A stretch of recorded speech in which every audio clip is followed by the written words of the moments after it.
very briefly about the requirement and our certification activity in India.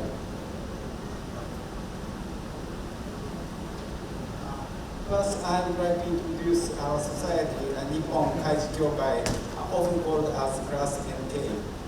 Nippon Kaiji Kyokai is a ship classification society which is established in 1899. And the head office is located in Tokyo and Shiba in Japan.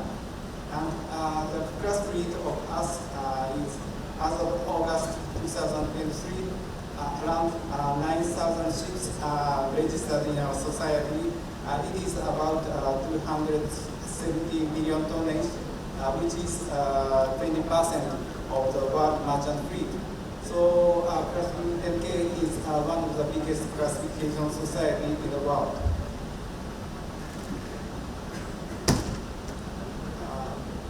I'd like to talk about the history of certification of ship recycling facilities by Class NK. Class NK has issued Statement of Compliance, SOC, to the Hong Kong Convention to ship recycling facilities as a third party prior to entry into force of the HKC since 2012. It becomes a de facto standard for ship owners in choosing safe and environmentally sound ship recycling facilities. In 2012, we issued a first SOC in the world to a ship recycling facility in China.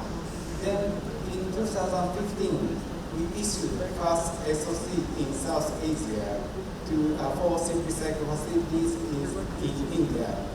That is RF Culture, Shipbreaking, and Clearblue Industries, Sri Ram Vessel Scrap PVT Ltd, and Lila Ship Recycling. Thanks to these 4 ship recycling facilities, effort and leadership, there are many followers came to our classification societies. Then in 2020, we issued the first SOC in Bangladesh. Then as of today, a total 60 SOC in the world we have issued. In detail is in India 54, Bangladesh 4, and Turkey 2.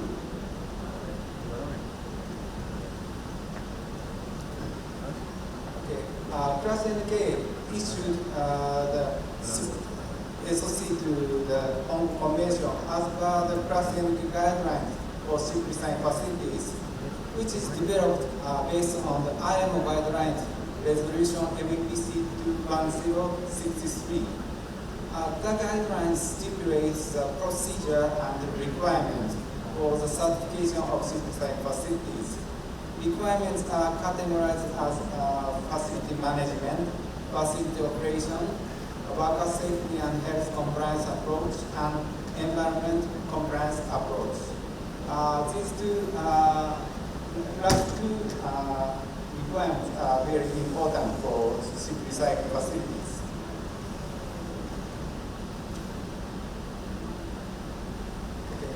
This is one of the main requirements, worker safety and health compliance approach.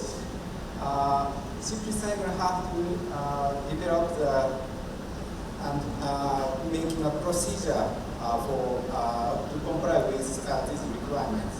For example, key safety and health personnel is assigned by the ship recycling facilities, and job hazard assessment have to be carried out, and prevention of adverse effects to human health, such as safe for entry and safe for hot work procedure, drums, containers and process and pressure vessel procedure, and prevention of falling from heights, gear and equipment for reading and material handling procedure, and personal protective equipment, PPE, have to be provided properly by ship recycling facilities. And also, emergency preparedness and response plan have to be developed, and fire and explosion prevention, detection and response plan have to be developed by the ship recycling facilities.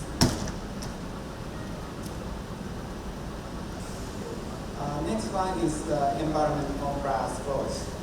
For example, environment monitoring have to be carried out, and management of hazardous materials such as asbestos, PCBs, ozone-depleting substances, paint and coatings, hazardous liquid and residues and sediments, and heavy metals. Such hazardous materials have to be properly treated and disposed. And prevention adverse effects to the environment, such as spill prevention, control and countermeasures, stormwater pollution prevention, debris prevention and control, and incident and spill reporting procedures. Some of the shipbuilding facilities we have certified have the latest technology to comply with these requirements. For example, washing of oil blocks with high pressure water machinery machine in the designated area, which has proper draining system. And also, some of the years have already carried out the transportation of rock without touching in the tidal zones using a big crane to comply with the EUSRR requirements. And also, it is not written in the presentation, some of the ship recycle facilities have already calculated the GHG emissions in order to meet the future requirement of green steels. This is the latest activities. Finally, the Hong Kong Convention will enter into force on 26 June 2025. After the entry into force of the Hong Kong Convention, civil site facilities shall be authorized by the competent authority. However, the competent authority may entrust authorization of civil site facility to the organization recognized by it. So, Class NK will be very happy if we can contribute to civil cycle industries in India by our certification activity even after entering into force of the convention. Thank you so much.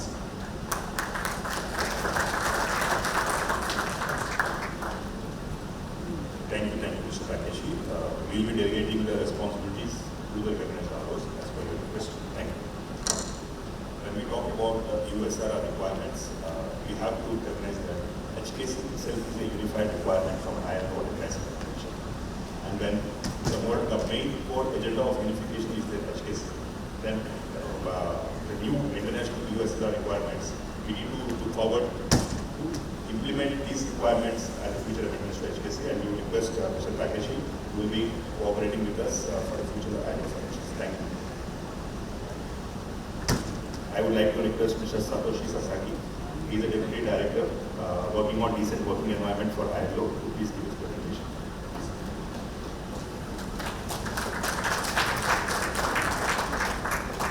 Thank you very much. Good morning, everyone. Thank you for inviting ILO for this very important and interesting meeting for us. And next slide, please. Let me start with the significance of the alarm in the ship recycling industries. As it's already well captured by previous speakers, I will not go into the details. But for the alarm is the largest shipping recycling base in the world, and what job created was direct and indirect.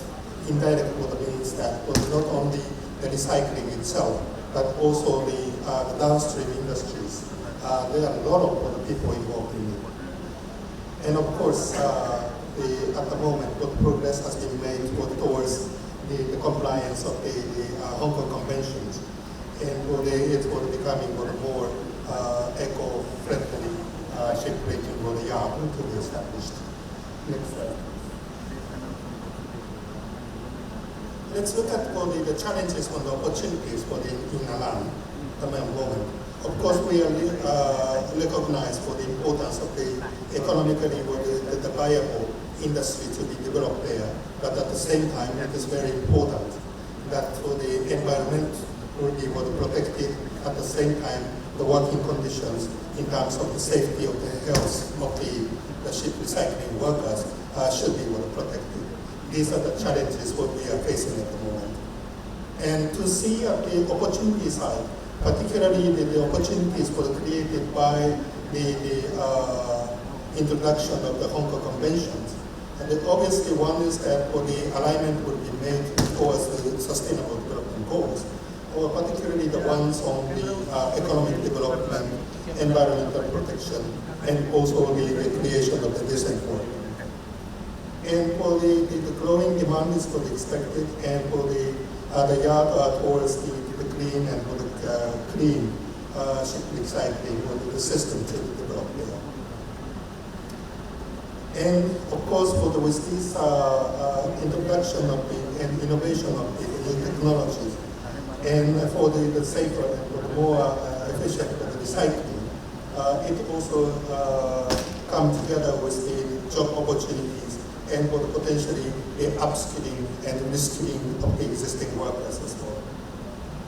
And to do this all, it is very important that the concerned party has to be involved in the decision making, including the employers and workers in particular. So this is what happening ongoing for the line that I observed quite recently. And in addition to the direct for the employment creations in the recycling, the shipyard, of course, for the outcomes of the ship recycling, the materials to be used for the reused in the downstream industries, which cannot be underestimated in terms of the local economic development. Next, please.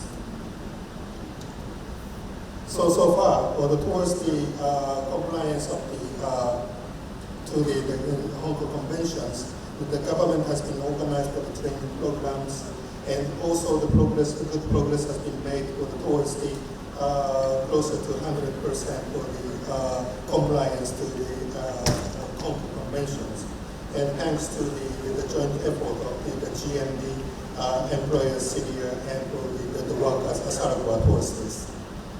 And also the specialized for the trainings on occupational safety and health has been organized. But what still challenges are the diversity of the workers working there. They are coming from the different states. So the cultural background for the language is different, and also the limited for the education level of these workers as well. So communication is critically important, the factors in the training programs. So solution to this for the existing issues and the challenges, definitely we have to go for the revising training materials, for the upgrading, and for the based on the more the participatory training to be organized among them. Next, please. So what ILO is doing in Alam at the moment, the three key areas that we are working in there. Facilitating the stakeholders' engagement at the industry level. As I mentioned, that it is very important to involve the ones who will be affected to be in the discussion panel. So we are involved in the diesel shipping, GMB, and Syria as the employers organization, and Asaragwa as the workers organizations. So these organizations are working together at the industry level, and what ILO is promoting for that. And at the enterprise and shipyard level, we also facilitate and organize the safety and health for the committees in shipyard, involving both employers and the management together. So this is the basis to identify the potential risks involved in the workplaces. And at the same time, we are organizing the training program on occupational safety and health for the workers. And lastly, the third part of it is the importance of the downstream development. As I said, that there are a lot of materials produced by the ship recycling yard that has been already used by the outside the gate. Then we are working together with Asaragwa, the workers' organizations, for the protection of the workers in the downstream industries on the linking them to the social protection issues, schemes, and also providing the safety and the skills for the training programs. Next, please. So, what's going to be the ILO for assistance? Basically, the ILO promotes for the holistic approach to the policy and the social initiatives, and offering for the technical assistance and for the researchers for the when it is required. And capacity building is the most important. This is not limited to the maritime industries, but for all the industries that we are doing. And for the ship recycling, particularly we have been working with the international maritime organizations, and in terms of the development of the Hong Kong conventions, ILO worked together with the IMO and also the Secretariat of the Basel Conventions. And only green economy issues towards the just transition, we are working with the UN environmental programs. So, in a nutshell, I would like to say that the ILOs are working towards the more inclusive, just transition, towards the realizing the decent work, environmental protection, and sustainable growth. And this is for the good for in case of the alarm. We are working together with the ship recycling industries and downstream supply chains. Thank you very much.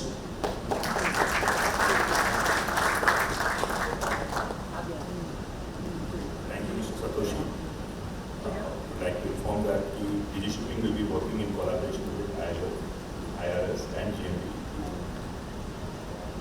Develop purpose programs, not only international level, but also standardize this program at international level, and I want to see your cooperation. Thank you very much. Ms. Luisa Busho, Director, Shipping Trade and Policy, European Community Shipowners Association. May I invite her to give us questions?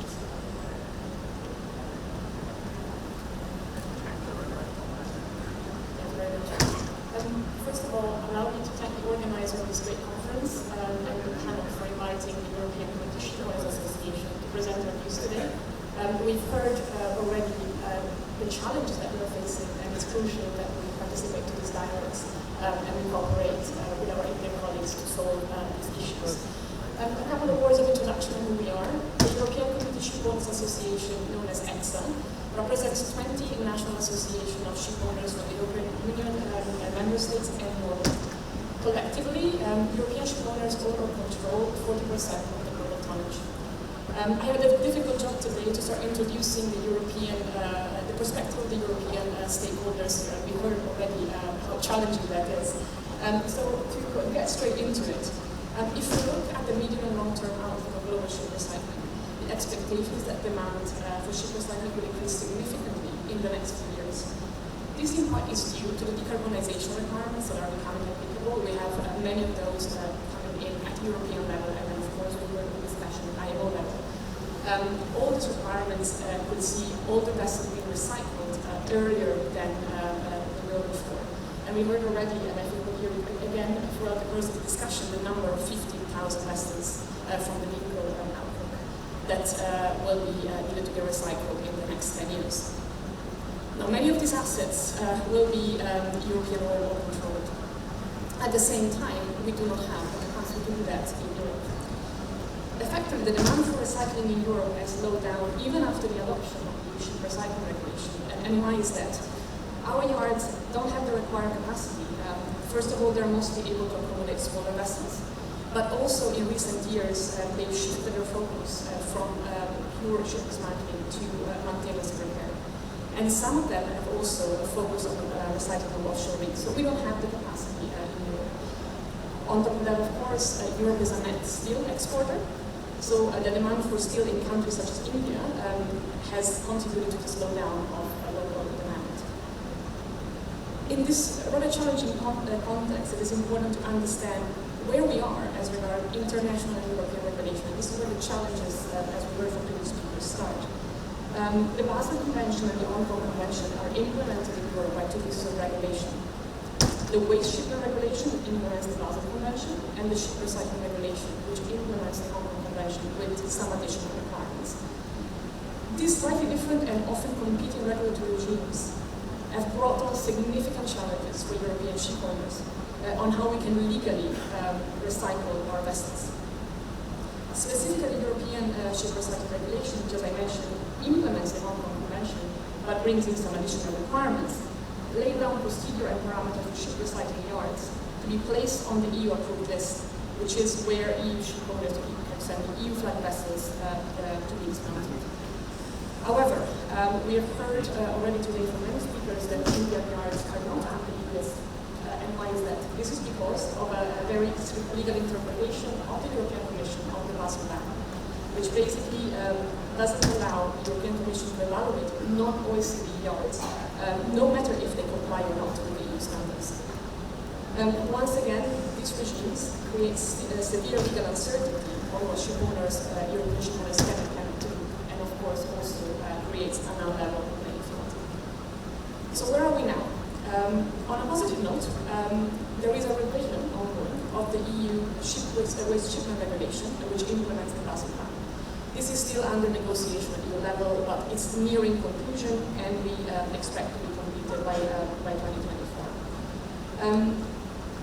When the implementation of the Basel ban, the one that prevents us from looking at non-OECD yards, came into being, this was a legal interpretation that we consider very strict.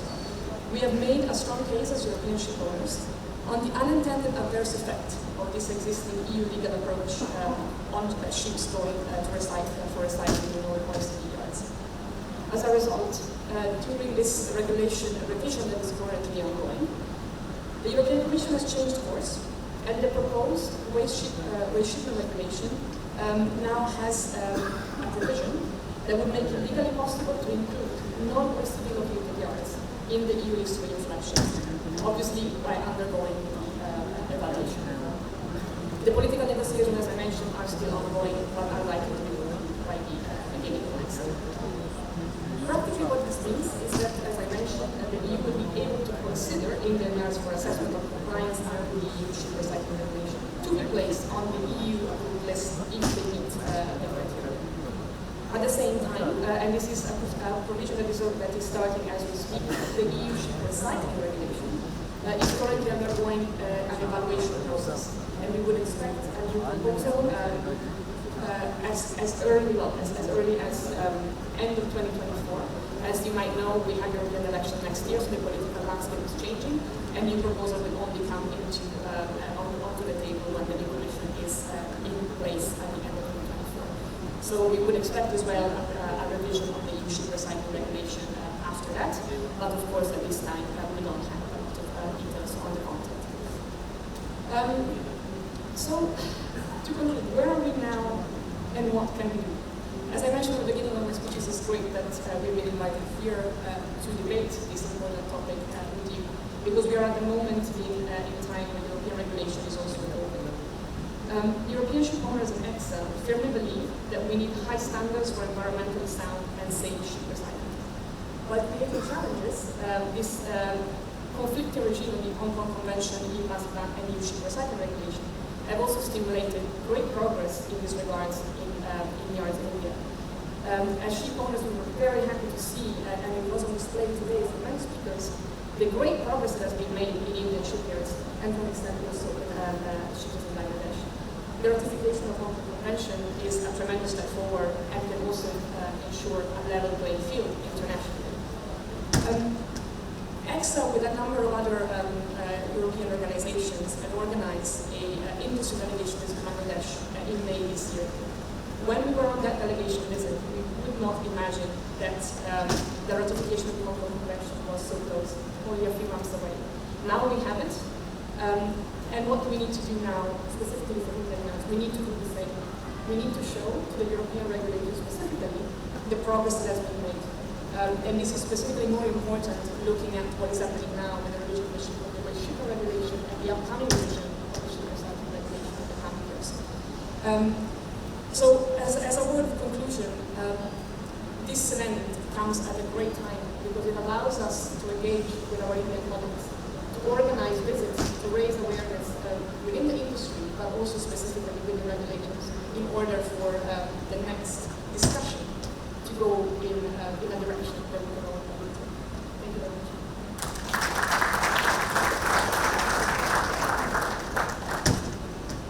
Thank you, ma'am. European owners represent 40% of the global energy by value, and we look forward for your constant support. And it is also to be noted that 27 of the yards are already in line to get EU authorization, and rest of the yards, they are waiting for the vessel ban amendment to be resolved so that they can upgrade their yards to the EU requirements. Now, the shipping is in ground, right? And we would like to know the global upcoming upgrade. And I would like to invite Mr. Shobhit Kapoor, Marine Operation Manager for South Asia West from Lloyd's Industries.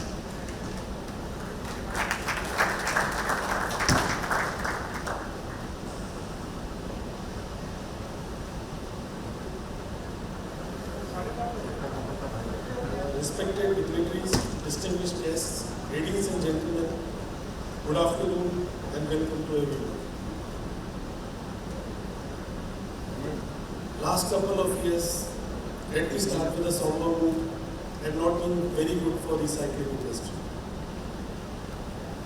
There were challenges both from supply as well as demand side. Countries like Bangladesh and Pakistan had credit issues as well.